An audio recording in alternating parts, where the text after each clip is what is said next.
Halo, selamat datang. Hari ini kita bakal bedah tuntas aturan main baru yang akan membentuk apa yang dipelajari setiap anak di Indonesia mulai dari PAUD sampai SMA. Coba deh, pernah nggak sih kepikiran siapa ya sebenarnya yang memutuskan kalau anak kita itu wajib belajar matematika, atau sejarah, atau seni? Nah, yuk kita telusuri bareng-bareng. Dan ternyata jawabannya ada di sini. Pemerintah baru saja merilis sebuah peraturan baru, Peraturan Menteri Pendidikan Nomor 12 Tahun 2025. Inilah yang menetapkan standar isi yang baru. Oke, jadi pertanyaannya sekarang, apa sih sebenarnya yang dimaksud dengan standar isi ini? Kedengarannya resmi banget ya. Kalau kita lihat definisinya langsung dari pasalnya, ini tuh semacam kriteria minimum. Jadi, ini adalah standar paling dasar tentang materi apa saja yang harus dikuasai anak-anak kita biar bisa dibilang kompeten dan lulus di setiap jenjang pendidikannya. Biar gampang, bayangin aja kayak resep masakan. Nah, standar isi ini tuh daftar bahan-bahan wajibnya. Harus ada terigu, gula, telur. Tapi yang masak yaitu gurunya, punya kebebasan penuh. Mau dibikin jadi kue bolu yang empuk, atau mungkin martabak manis? Nah, itu semua kreativitas sang koki di dapur kelas. Nah, kalau tadi kita ngomongin bahan wajib, ini dia nih daftarnya. Ada 8 muatan wajib yang jadi tulang punggung kurikulum kita untuk pendidikan dasar dan menengah. Lengkap banget ya. Oke, kita mulai dari yang paling awal ya, dari fondasinya. Yaitu untuk anak-anak kita di jenjang PAUD atau pendidikan anak usia dini. Karena kan semuanya berawal dari sini. Penting untuk diingat ya, kalau di tingkat PAUD ini, tujuannya itu bukan buat menghafal rumus atau fakta. Sama sekali bukan.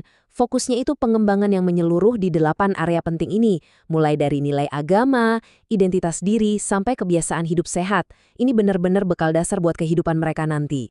Dan satu hal yang menurut saya luar biasa dari peraturan ini adalah semangat inklusivitasnya. Semangat pendidikan untuk semuanya itu dapat banget.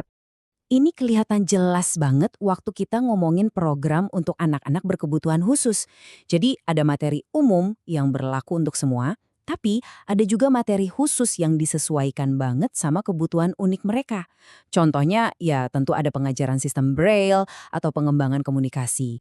Oke, dari PAUD sekarang kita naik level ke jenjang pendidikan dasar. Nah, di sini fokusnya mulai sedikit bergeser. Kalau tadi kita bangun fondasi, sekarang kita mulai bangun pilar-pilar utamanya. Di jenjang ini, ada 3 hal utama yang jadi sasaran. Pertama, membentuk siswa yang beriman dan berakhlak mulia. Kedua, menanamkan nilai-nilai Pancasila. Dan ketiga, yang ini krusial banget, yaitu mengasah kompetensi literasi dan numerasi mereka. Nah, daftar mata pelajaran inilah yang jadi tulang punggung kurikulum di sekolah dasar dan menengah. Ini diambil langsung loh dari pasal 3 di peraturannya. Dan yang menarik ya, ini tuh bukan cuma sekedar daftar nama mata pelajaran. Peraturannya juga ngasih tahu fokus utamanya apa. Coba lihat, untuk pendidikan Pancasila, fokusnya bukan cuma hafal sila, tapi pengamalannya sehari-hari. Atau di IPA, fokusnya di pengamatan langsung. Jadi pembelajarannya jadi jauh lebih aplikatif. Oke, setelah kita bedah detailnya satu persatu, mungkin sekarang ada yang bertanya, jadi intinya apa sih buat kita? Buat para guru, orang tua, bahkan siswa, apa poin utamanya? Jadi intinya begini, dan ini penting banget. Standar isi ini mengatur soal apanya, materi apa yang harus diajarkan. Tapi soal bagaimana cara mengajarkannya, nah itu diserahkan sepenuhnya kepada kreativitas para guru di lapangan. Dan pada akhirnya, tujuan besar di balik semua ini adalah untuk memastikan bahwa setiap anak di Indonesia, entah dia sekolah di kota besar atau di daerah terpencil sekalipun, punya kesempatan yang sama untuk mendapatkan pendidikan yang berkualitas. Jadi kerangkanya sudah ada, aturan mainnya sudah ditetapkan. Sekarang pertanyaan besarnya bukan lagi apa yang harus kita ajarkan, tapi bagaimana kita bisa menerjemahkan standar ini menjadi sebuah proses belajar yang benar-benar bermakna dan membentuk masa depan generasi penerus bangsa kita.